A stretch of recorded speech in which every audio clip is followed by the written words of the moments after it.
In this lesson, we're going to look at factorising harder trinomials. What I mean by that is ones that have this coefficient in front of the x squared term. Now at the moment, we'll start with easy numbers like 2 and 3 and 5. Numbers that only have two factors. So when you're looking at this trinomial here, 2x squared plus 4x plus 2, the easiest thing to do is put out your double brackets and put in your 2x and your x at the start. There only is one way of making 2x squared, and this is why these are easier versions of the harder ones. So put 2x and x at the start of your brackets. The next thing you need to do is you need to focus on the number at the end. So this number 2 has to be split into factors that go in the end of your brackets. So if you think about 2, there only is one way of making 2 as well. 2 splits into 1 times 2. So that's your options here. Now you can either have the 1 here and the 2 here, or the 2 here and the 1 here, so you get a 50-50 chance of getting this right. What we're trying to do is we're trying to make this 4x in the middle though. So if we put the 1, if you say you just put the 1 here and the 2 here, this is the way to look at it. You look at the outsides and the insides. Now the outsides in this case are going to generate a 4x, and the insides are going to create a 1x. So can you make a 4x with 4x and 1x? Not really. That would create a 5 if you added them together, 5x, and if you took them away it would create a 3x, so that's wrong. So we have to switch it around and see if that works. So let's put the 2 and the 1 here. Now with practice you get good at this and you can fathom it out straight away. But this inside will create a 2x and the outside will also create a 2x. Right, that creates a 4x. Now again, in these ones we don't have to worry about the signs, they're all pluses here, so pluses at the end, and that's you done. So we initially filled in the 2x and the x to start. We thought about factors of 2 and we had to get it the right way around. Before it didn't really matter which way around you had it, but now it does because you get a 2x here. Okay, let's move on to the next one. So 2x squared plus 7x plus 6. Same idea, 2x and x to start. That's the only things that multiply together to make the 2x squared, so fill them in. Again, concentrate on the 6. So think about numbers that multiply to make 6. Now, factors of 6, if you think of things to multiply to make 6, you could have 1 and 6. You could have 2 and 3. And that's about it. 1 and 6 and 2 and 3. Or you could have 3 and 2, but it doesn't matter.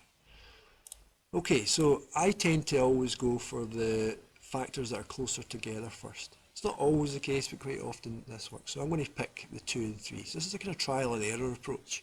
There are other ways to do it with wee tables and things. I prefer this trial and error approach, not to say that the other one doesn't work well.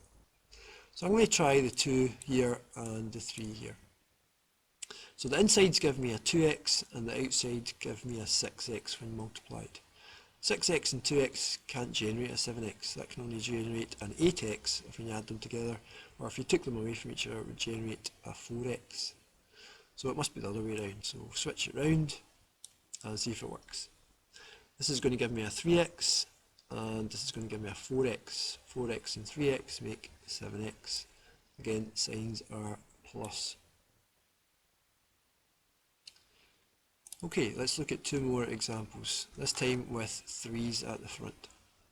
So again, these are easier versions because there is only one way to make 3x squared. You put a 3x here and an x there. That's the only way to generate the 3x squared.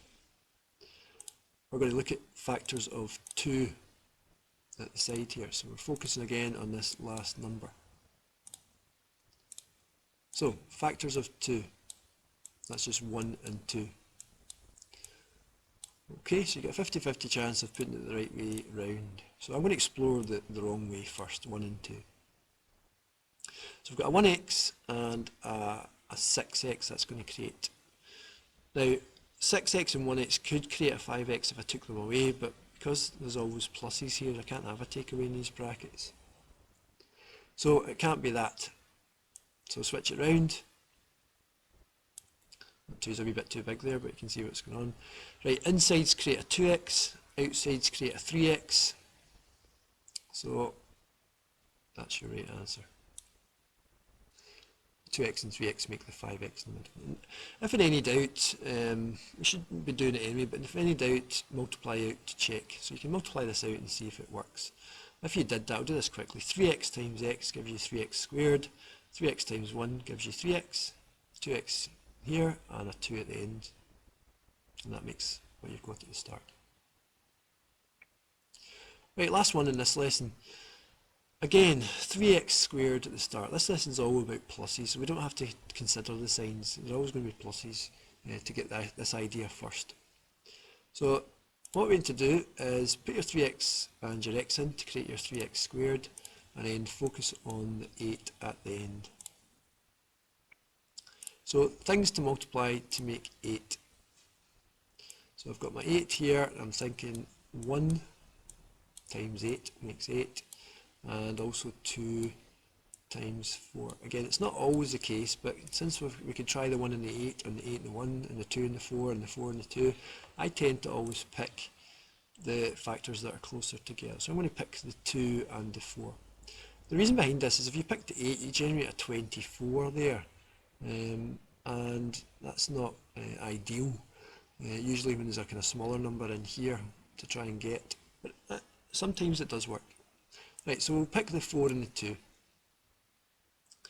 Right, insides 4x, outsides make 6x.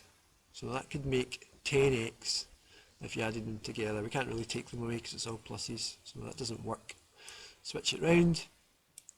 Again, the 2 is too big there, but the insides make 2x and the outsides make 12x. And if you add 12x and 2x, you're going to get your 14, so just fill it in with pluses there. If you want to practice this, there's some questions you can practice here.